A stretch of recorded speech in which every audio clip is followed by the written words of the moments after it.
The first sign of trouble was a sound that should not exist in space. Captain HFY felt the vibration through the deck plates of his research vessel before he heard it. A deep, grinding noise that made his scales stand on end. The bright current shuddered like a wounded animal. "Captain," Chief Engineer Mortek's voice crackled through the communication system. "We have major problems with the main engine core. The containment field is failing." HFY closed his 4 eyes and took a deep breath.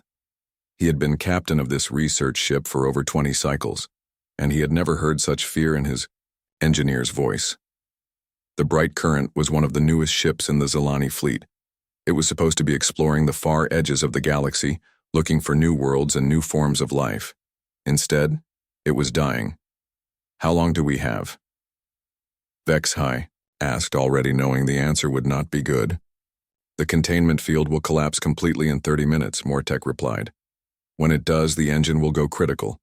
We need to shut down everything now, or the ship will be destroyed." HFY looked around his bridge. 12 crew members all looking at him with hope in their eyes. They were scientists, not soldiers.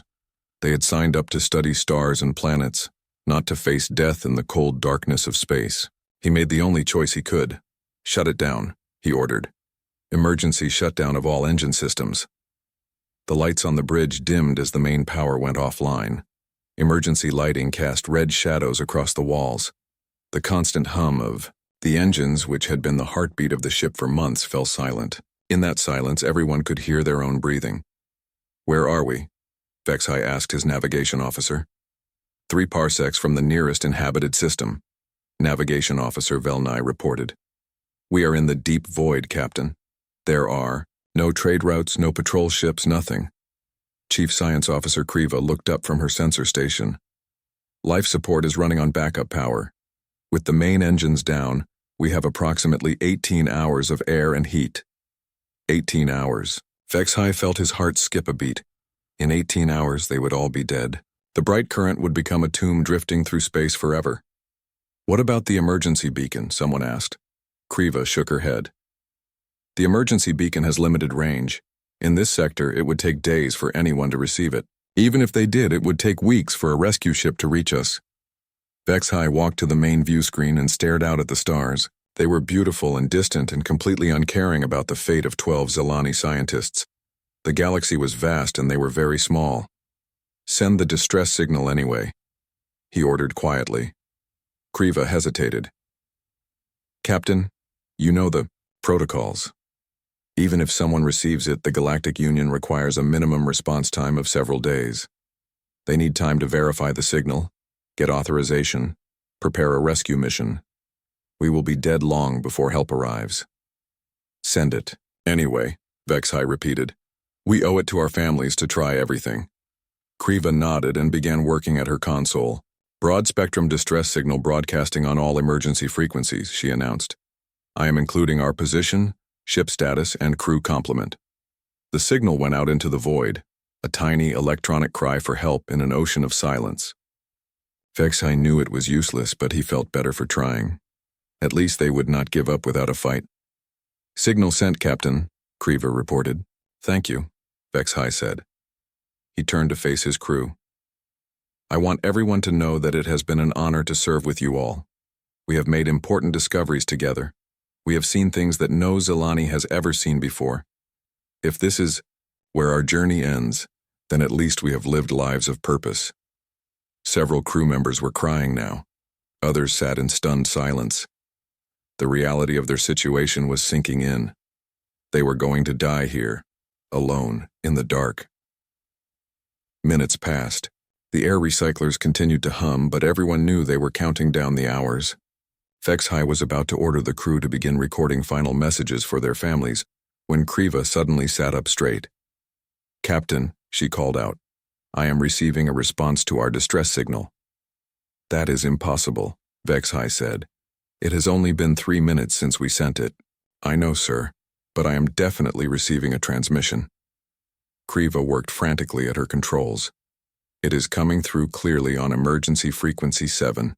Static filled the bridge speakers. Then, through the noise, came a voice speaking, perfect galactic standard with an accent that none of them recognized. Zelani vessel Bright Current. This is Captain Jake Morrison of the human warship Liberty. We have received your distress call and are en route. Estimated arrival in 47 minutes. Maintain position and prepare for emergency docking procedures. The bridge fell completely silent. Every crew member stared at the speakers as if they had just heard the voice of a god. Did he say 47 minutes? Whispered navigation officer. Velnai Kriva checked her instruments twice, then 3 times. Sensors confirm a large vessel approaching at extremely high speed.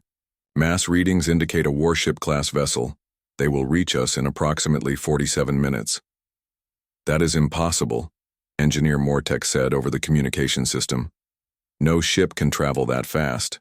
There are no ships in this sector. Anyway, the sensors must be malfunctioning. But the sensors were not malfunctioning. On the long-range display, a bright contact was racing toward them faster than any ship the Zelani had ever seen. It was massive, much larger than the bright current, and it was definitely real. Who are these humans? Asked Velnai. I have heard stories, Kriva said slowly. The humans are a new species. They joined the Galactic Union only recently. They are supposed to be very strange. Very aggressive. Some say they are dangerous.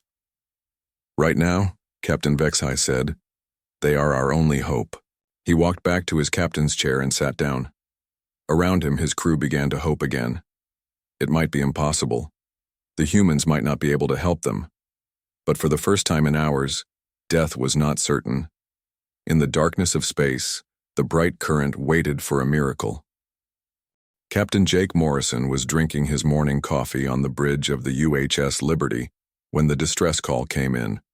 The coffee was terrible, as always, but it was hot, and it kept him awake during the long patrol shifts in the Outer Rim territories.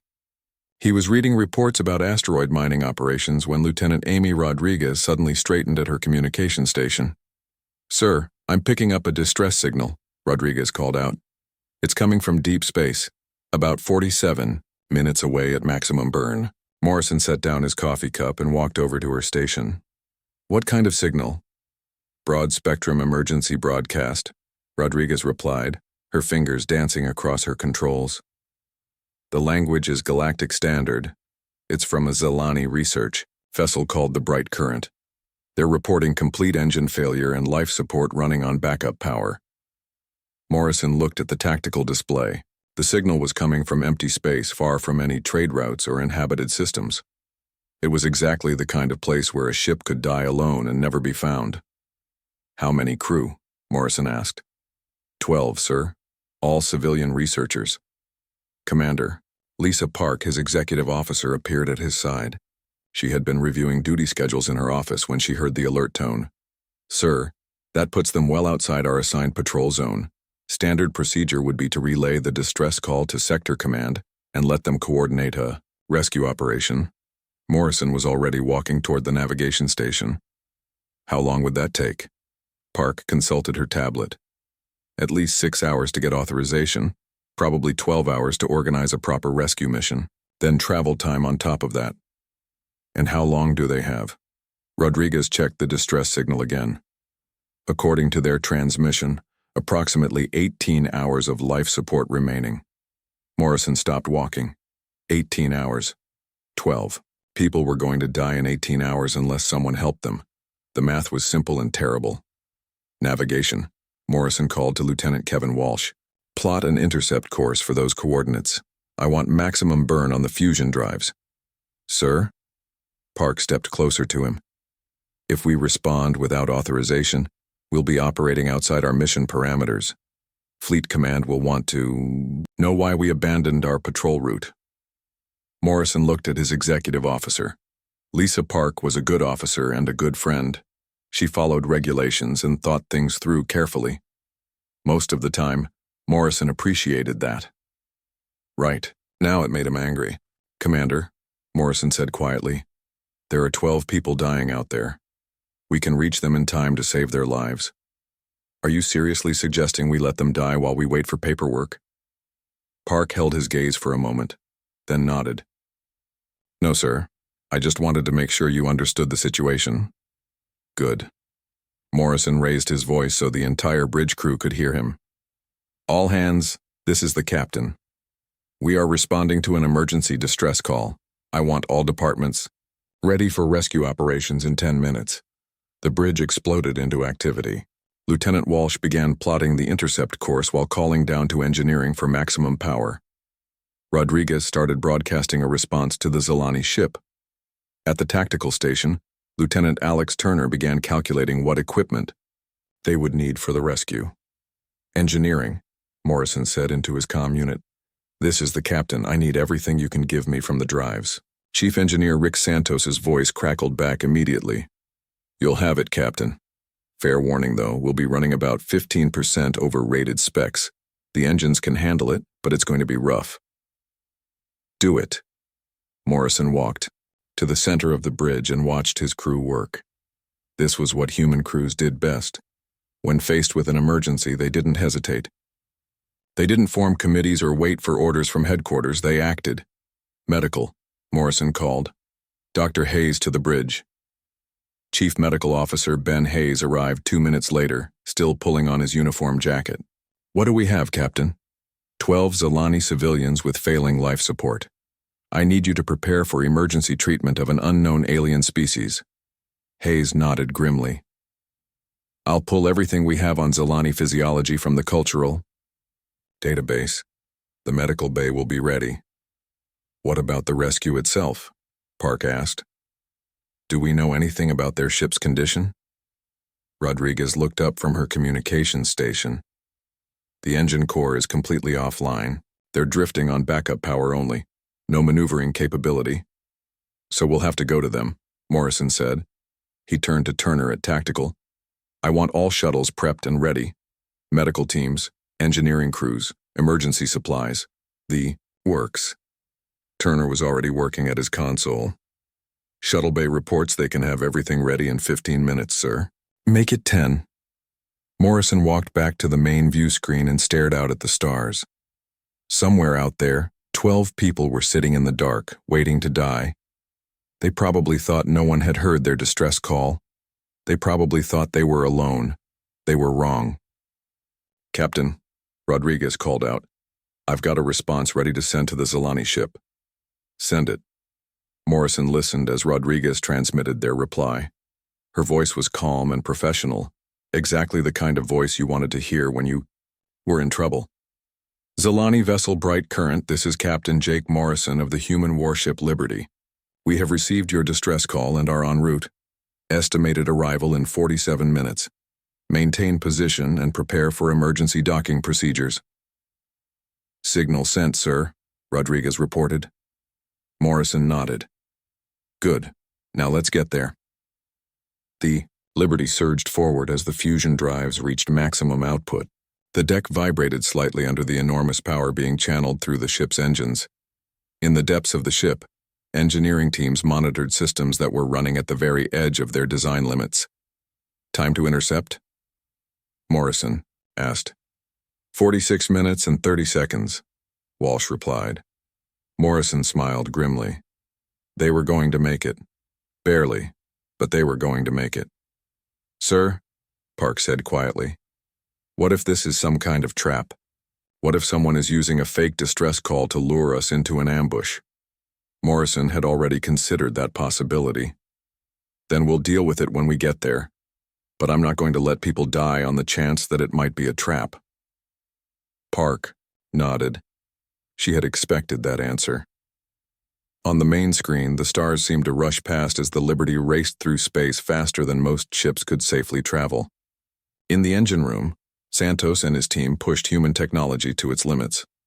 In the medical bay, Dr. Hayes studied everything they knew about alien physiology. In the shuttle bays, rescue teams prepared for whatever they might find. And on the bridge, Captain Jake Morrison counted down the minutes until they could save 12 lives. The Liberty dropped out of hyperspace like a thunderbolt from the gods. One moment there was only empty darkness around the crippled Zilani research vessel. The next moment, space exploded with light and radiation as the massive human warship materialized less than a kilometer away. Captain Vexhai pressed his face against the bridge viewport and stared in amazement. The human ship was enormous, nearly 2 kilometers long and bristling with weapons, sensor arrays, and docking bays. Its hull was dark gray metal covered with angular armor plating. Running lights blinked along its length like the eyes of some great predator. It was nothing like the smooth, curved ships that the Zilani built. It looked dangerous and powerful and completely alien. "By the star winds," whispered Navigation Officer Velnai. "What kind of ship is that?" Before anyone could answer, the human captain's voice filled their bridge again. "Bright Current, this is Captain Morrison. We are launching rescue shuttles immediately. Please prepare to receive our teams." On the tactical display, Kriva watched as multiple small craft separated from the Liberty's docking bays. "They are launching 6 shuttles," she reported. "Each one appears to be heavily armed." Vexhai felt his scales tingle with nervousness. The humans had come to help them, but they had brought warships and weapons. What kind of rescue needed so much firepower? The first human shuttle reached the Bright Current within minutes. Vexhai watched through the viewport as the small craft maneuvered toward their docking port with impossible precision. The pilot was flying through a field of debris from their damaged engine, threading between twisted pieces of metal that would have challenged their best navigators. Yet the human made it look easy. "Docking clamps engaged," reported Engineer Mortek from his station. "They are requesting permission to board." "Granted," Vexhai said. He stood up and smoothed down his robes. "All crew to the main corridor. We will meet our rescuers properly." The Zilani crew gathered in the corridor outside the airlock. They were all nervous but also hopeful for the first time in hours. Through the metal walls, they could hear the sounds of the human shuttle docking with their ship. The airlock cycled with a sharp hiss. The inner door slid open, and the first human stepped through. He was tall and broad-shouldered, wearing a dark blue uniform with strange symbols on his chest. His skin was pale and his hair was brown. Most surprising of all, he looked almost exactly like the pictures in their cultural database. The humans really did exist, and they looked just as alien as the reports claimed. "I'm Lieutenant Dan Foster," the human said in perfect galactic standard. "Are there any injured crew members who need immediate medical attention?" His voice was calm and professional, but Vexhai could see tension around his eyes. This human was clearly ready for trouble, even during a rescue mission. "We are all unharmed so far," Vexhai replied, "but our life support is failing rapidly." "Understood." Foster stepped aside as more humans entered the corridor. "This is Dr. Ben Hayes, our medical officer, and Sergeant Su Chen, our chief engineer. They're going to take care of you." Dr. Hayes was carrying a large medical kit and some kind of scanning device.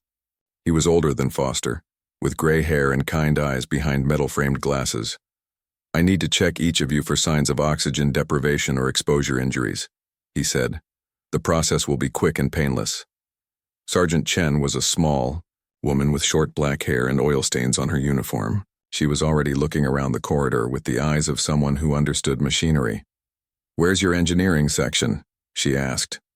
"I need to see what we're dealing with." Mortek stepped forward nervously.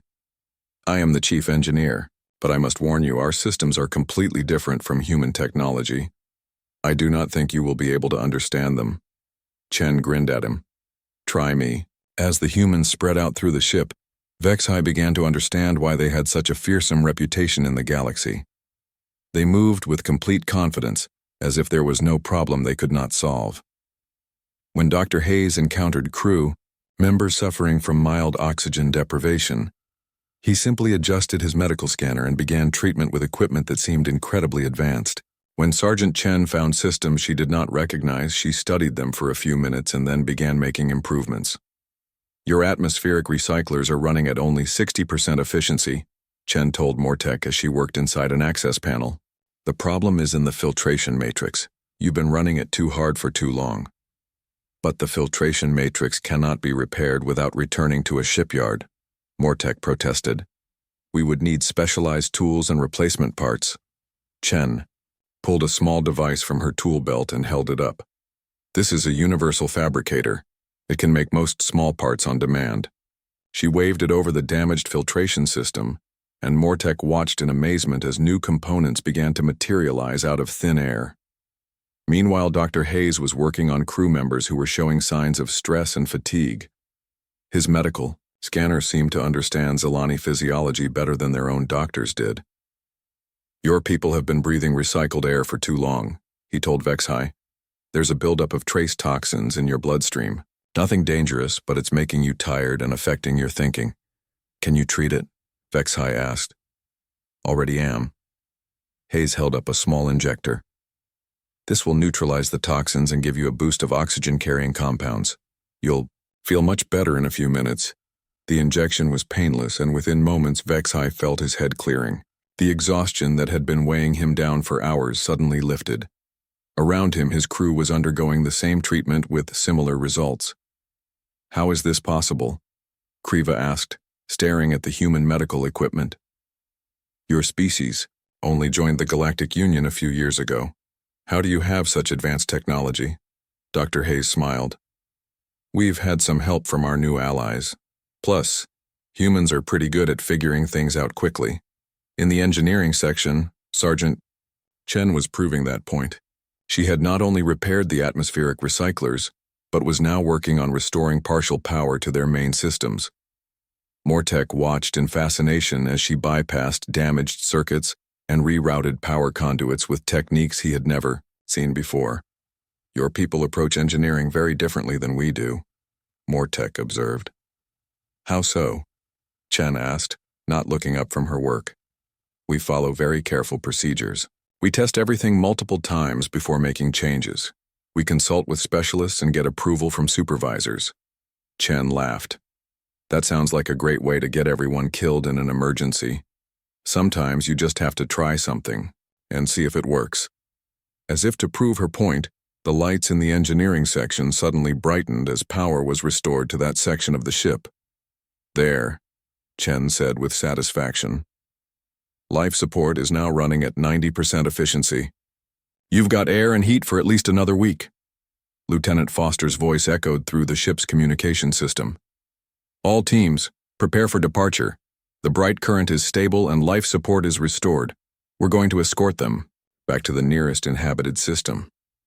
As the humans began packing up their equipment, Vexhai approached Lieutenant Foster. I must ask, he said. Why did you respond so quickly to our distress call? Your ship was not in this sector. You had no obligation to help us. Foster looked at him with genuine surprise. You were in trouble, he said simply. That's all the obligation we needed.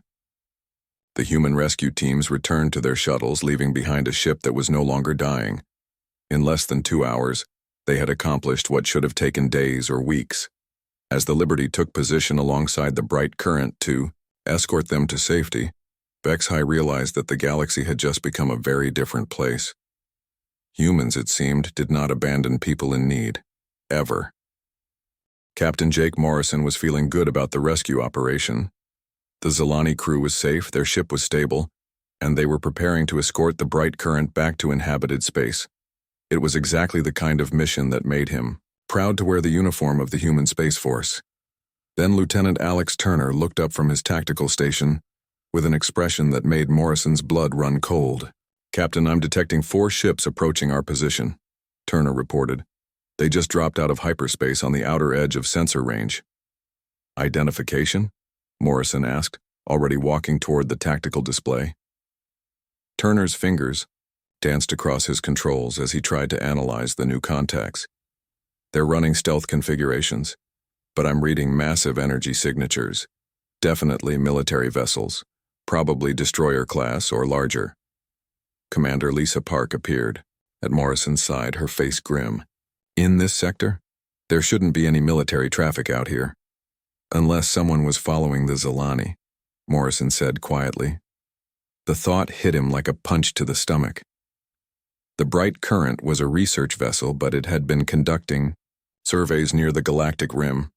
That area was claimed by the Hegemony, the most feared military empire in known space. If the Hegemony thought the Zilani were spying on their territory, they would not hesitate to destroy them. Captain Vexhai to the bridge, Morrison ordered. The Zilani captain arrived a few minutes later, still looking amazed by the human ship's technology. His 4 eyes went wide when he saw the tense expressions on the bridge crew. Captain Morrison, is there a problem? Vexhai asked. Maybe. Morrison pointed to the tactical display. Those ships that just arrived. Do you have any idea who they might be? Vexhai studied the screen and Morrison watched the color drain from his scales. Oh no, the Zilani captain whispered. They found us. Who found you? The hegemony. Vexhai's voice was barely audible. Our research mission took us close to their border territories. We were very careful not to cross into their space, but they have been suspicious of our activities. They sent patrol ships to investigate us several times. Park leaned forward. Were you conducting intelligence-gathering operations? No, Vexhai said quickly. We are scientists, not spies. We were studying stellar formation in the outer rim, but the hegemony does not believe us. Turner looked up from his station. Captain, the incoming ships have changed course. They're heading directly for us. Time to intercept approximately 20 minutes. Morrison stared at the tactical display. 4 hegemony destroyers against 1 human warship. The Liberty was powerful, but those were terrible odds. More importantly, the Zilani research vessel would be completely defenseless in any battle. Options? Morrison asked his executive officer. Park consulted her tactical computer. We could run. The Liberty has better engines than most hegemony ships. We could probably escape with the bright current. Probably. The Zilani ship is damaged. It can't maintain high speed for very long. The hegemony ships would eventually catch up. Morrison nodded. Other options? We could contact Fleet Command and request immediate backup. A full battle group could be here in 6 hours. And how long until the hegemony ships arrive? 20 minutes. Morrison was quiet for a long moment. Around him, his bridge crew waited for orders. They all knew the situation was bad, but they trusted their captain to find a solution. Captain, Vexhai said softly, you should leave us.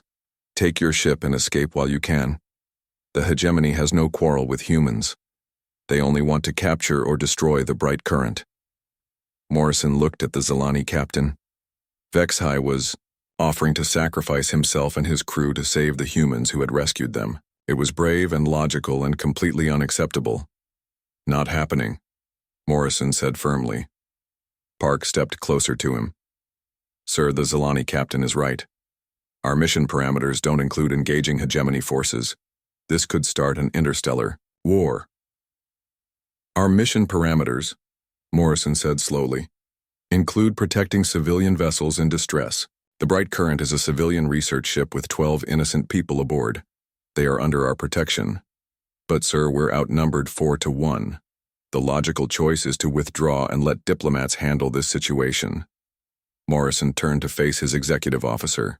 Lisa Park was his friend, and she was usually right about tactical situations. But sometimes being right wasn't enough. Commander, let me ask you a question.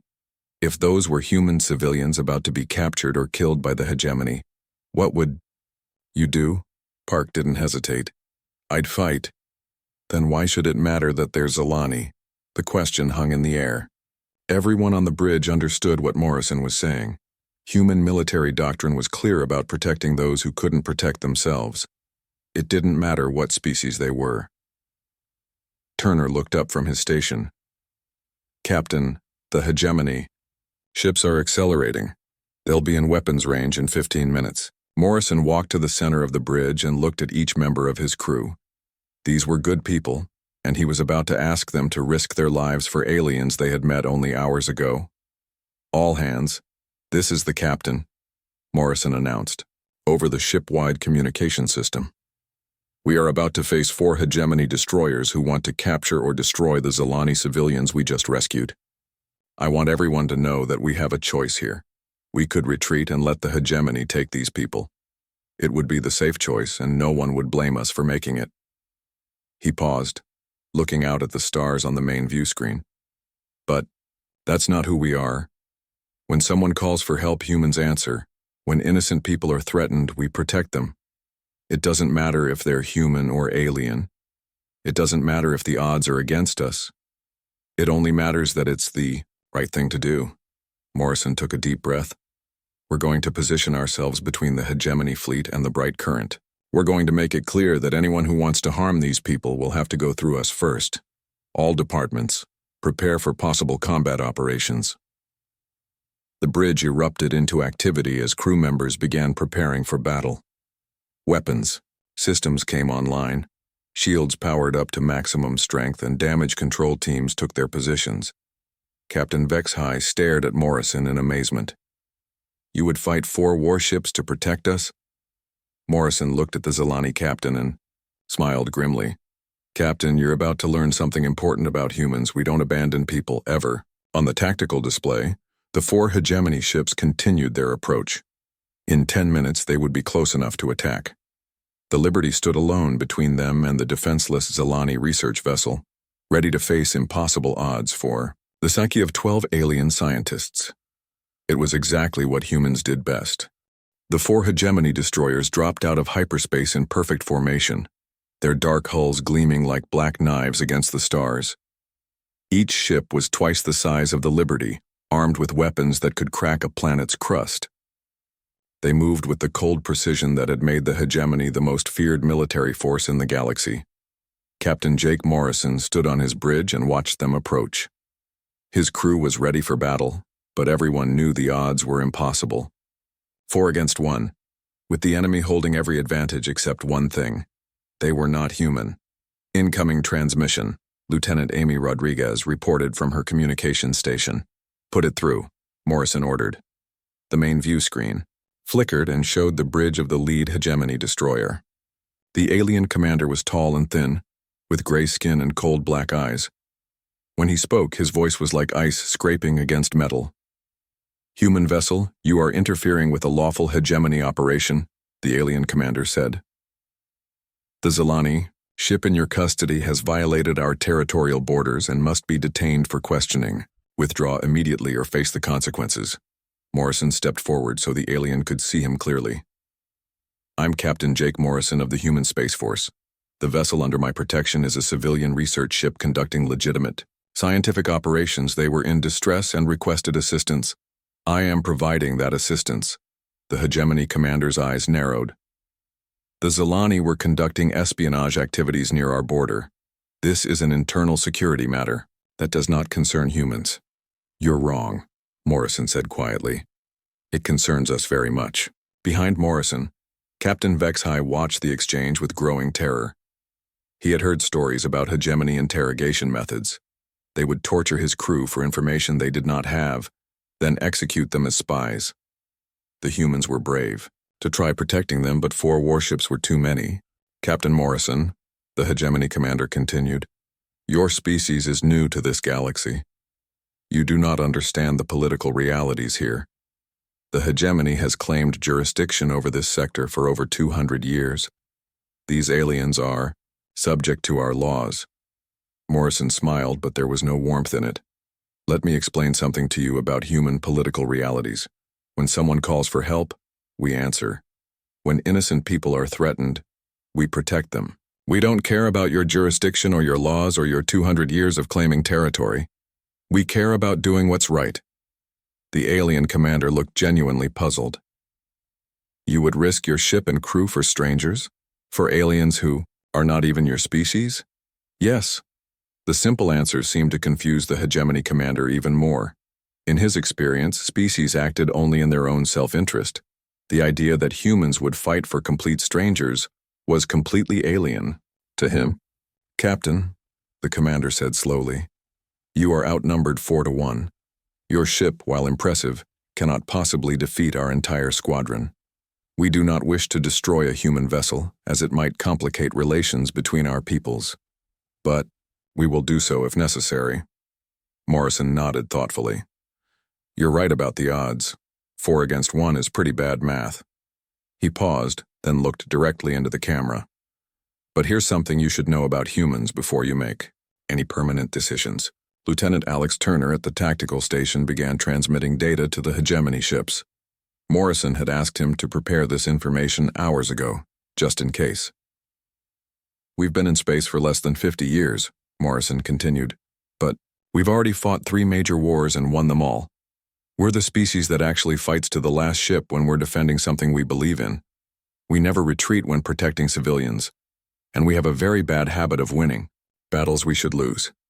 On the view screen, Morrison could see the hegemony commander reading the tactical data that Turner was transmitting. It was information about human military capabilities, battle records, and weapons technology. The commander's expression was changing from confusion to concern. More importantly, Morrison said, we're the species that holds grudges. If you attack this ship, if you harm these Zilani civilians, every human in the galaxy will remember. And there are a lot of us, and we're very good at fighting, and we really don't like bullies. Commander Lisa Park stepped up beside Morrison. She had opposed this confrontation, but now that they were committed, she was fully behind her captain. The human military doctrine is simple, she added. We don't start fights, but we finish them. All of them. The hegemony commander was quiet, for a long moment studying the data on his screens. Morrison could see other aliens moving around the bridge behind him, probably analyzing human military records and weapons capabilities. Finally, the commander spoke again. Captain Morrison, you are either very brave or very foolish. Probably both, Morrison admitted. But here's what's going to happen. The Liberty is going to escort the bright current to the nearest inhabited system. These Zilani scientists are going to continue their research, and they're going to be left alone to do it. If any hegemony ships interfere with them, ever, the human Space Force will consider it an act of war. The hegemony commander's black eyes narrowed dangerously. You threaten the hegemony? I'm making a promise, Morrison said calmly. Hurt our friends and we'll hurt you back. It's that simple. The tension on both bridges was thick enough to cut with a knife. Captain Vexhai could barely breathe as he watched two military commanders stare at each other across the void of space. Everything depended on what happened in the next few seconds. Then something unexpected happened. The hegemony commander smiled. It was not a friendly smile, but it showed a kind of professional respect. You humans are either going to be very valuable allies or very dangerous enemies, the alien commander said. Perhaps it is better to find out which while we still have a choice in the matter. Morrison waited. We will withdraw, the commander announced. But understand this, Captain Morrison. The hegemony does not forget either. We will be watching human activities in this sector very carefully from now on. That's fine, Morrison replied. We'll be watching you too. The transmission ended. On the tactical display, the 4 hegemony destroyers began changing course, moving away from the Liberty and the bright current. Within minutes, they had disappeared back into hyperspace, leaving only empty stars behind. The bridge of the Liberty erupted in cheers. Crew members hugged each other and shouted with relief and joy. They had faced impossible odds and won without firing a single shot. Captain Vexhai approached Morrison with tears in his 4 eyes. Captain, how can we ever thank you? You risked everything for strangers. Morrison shrugged. Like I said before, that's what we do. But why? Vexhai asked. What do you gain from helping us? Morrison looked out at the stars on the main view screen.